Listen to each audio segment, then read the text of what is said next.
நம்ம இப்போது மிளகு ரசம் வைக்கலாம். இது மிளகு சீரகம் 1.5 ஸ்பூன் மிளகு 1.25 ஸ்பூன் சீரகம் எடுத்திருக்கேன். இது 4 காஞ்ச மிளகாய் வந்து இதில் வச்சு அரைக்கிறதுக்கு 3 பூண்டு அதை உடச்சி பல்லாக எடுத்துக்கணும். இது வந்து எண்ணெயில் தாளிக்கிறதுக்கான 3 வரமிளகாய் தனியாக. இது 3 கருவேப்பிலை கொத்து எடுத்து வச்சுருக்கேன். கொஞ்சம் மஞ்சத்தூளும் பெருங்காயமும், 2 தக்காளி, ஒரு நெல்லிக்காய் சைஸ் புளி. இப்போது இதில் தண்ணி ஊற்றி தக்காளியையும் புளியையும் நல்லா கரைச்சிக்கலாம். கரைச்சிட்டு இதுலேயே உப்பு சேர்த்து அதையும் கரைச்சிட்டு இந்த மஞ்சள் பொடியும் பெருங்காய பொடியும் இதிலே போட்டு நல்லா கரைச்சிக்கலாம். அப்புறம் இதெல்லாம் மிக்சியில் அரைச்சிட்டு இந்த காஞ்ச மிளகாய், வெந்தயம், கடுகு, உளுத்தம் பருப்பு, கருவேப்பிலை போட்டு தாளித்து இதில் ஊற்றி நுர வந்தோடனே ஆஃப் பண்ணிடணும். அதை நான் உங்களுக்கு காட்டுறேன். நான் பிகினர்ஸ்க்காக தான் சொல்கிறேன். இதில் தண்ணி ஊற்றிக்கலாம். இன்னும் கூட தண்ணி ஊற்றணும். ஃபஸ்ட்டு கரைச்சிக்கலாம் தக்காளியையும்.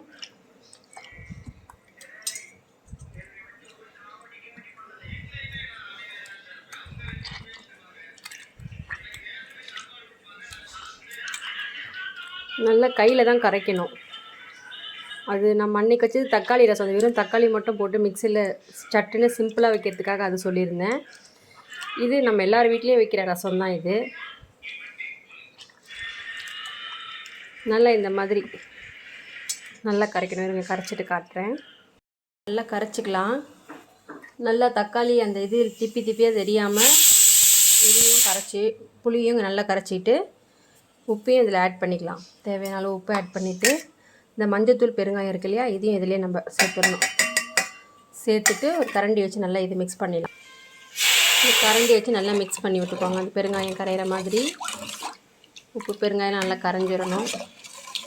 இதுக்கப்புறம் நம்ம அதை அரைச்சிட்டு எண்ணெயில் தாளித்து இதில் கொட்டிட்டு நுர வந்தோடனே ஆஃப் பண்ண போகிறோம். காய வச்சுட்டு வெந்தயமும் கடுகையும் போட்டுடுறேன். போட்டு அது பொரியணும்.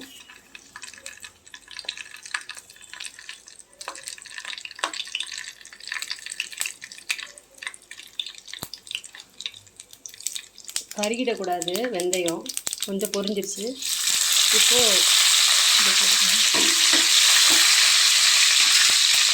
இப்போது அரைச்சி வச்சுருக்க இந்த மிளகு, சீரகம், பூண்டு, காஞ்ச மிளகாய் அந்த இதையும் இதில் போட்டுட்டு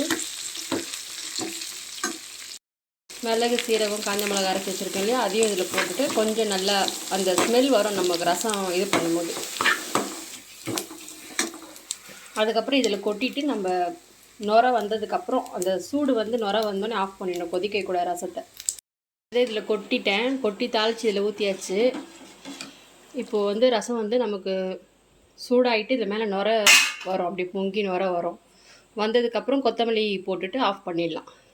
பாருங்க, இப்படி நுரைச்சி வந்தோடனே நம்ம ஆஃப் பண்ணிடணும். கொத்தமல்லி போட்டுட்டு அது ஒரு மிக்ஸ் பண்ணி விட்டுட்டு நம்ம ஆஃப் பண்ணிடலாம்.